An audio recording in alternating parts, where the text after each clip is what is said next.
Nshuti namwe bagenzi ba Mabayi Media TV, reka dusubiye kubaramutsa twizere ko mumeze neza muri amahoro. Ukaba utaragira sabone canke subscribe kuri iyi mbonesha kure yacu, woca ubikora. Uwabikoze usanga handitse abone canke subscribed, utarabikora naho utaraba umunywanyi wacu usanga handitse sabone canke subscribe. Rero nshuti bagenzi ba Mabayi Media TV, ni mwebwe dufise utarabikora nimba atari nzigo yoca abikora. Nkuko muriko murabibona rero kuri aya masanamu, numubabaro mwinshi nagahinda kenshi, ni kujumararirwa kugwaruka abajene babiri basanzwe bikorera utwabo mu kudandaza. Umwe yarasanzwe ari nawadandaza yitwa Sibomana Patient, asanzwe avukana n'uwitwa Niyingerera Ezekiel. Aba rero bari bariyungunganije bafata udufaranga duke bari bafise, twabaguranye hirya no hino, baratwegeranya badushira hamwe, bagira ikioske iyi muriko murabona ngaha yuzuye ibweka gushika ku munwa, aho waca hose uhasanga ibintu by'ibitumbura, tujya yoga canke ututobe dukorerwa tusanga turi mu macupa byo bita amatangawizi, za energy, bupome n'ibindi byinshi bitandukanye, ibintu by'amagi, ibintu by'ibirungo, ibintu byinshi cyane byabyuzuye muri aka gakioske, ibintu byanihira. Ariko rero ejo haheze igenekerezo rya 20 ukwezi kw'indwi umwaka wa 2023, nkuko bayitubwiye mu gihe cy'isaha 4 zibura nk'iminota 15, niho abari baje kumuhamagara warasanzwe twadandaza ngo waje gufungura.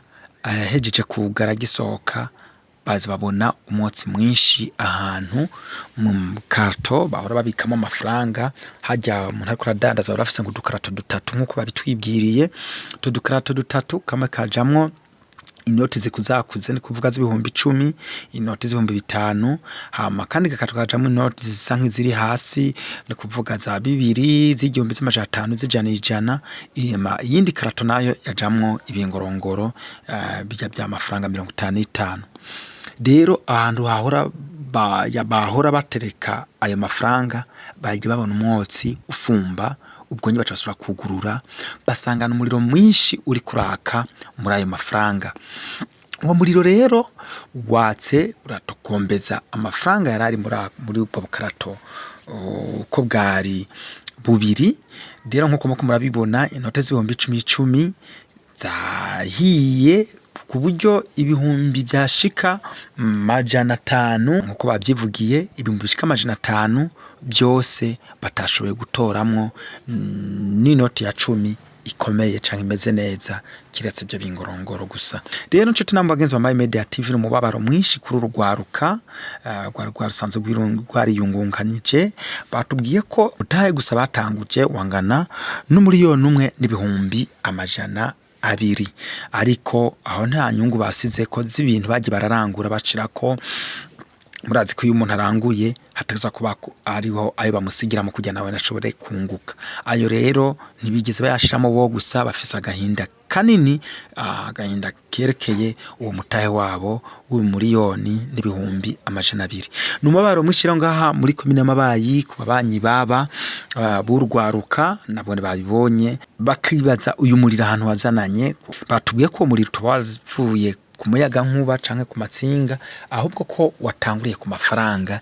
Ni kintu abantu benshi cabateye kwiyumvira, bibaza ahantu uwo muriro barazananye, ariko barabura ahantu barazananye.